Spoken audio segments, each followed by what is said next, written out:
પછી બા એક વાત તમને કહું. હા બોલો. કે ભાઈ એ વખતે ભલે શિક્ષણ ઓછું હતું પણ માણાની પાસે માયાળું બહુ હતો માણા.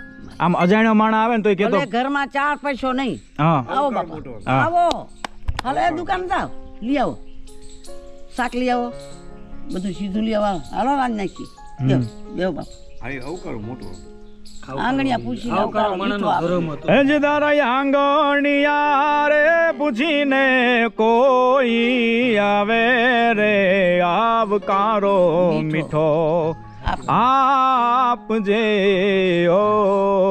ઓજી.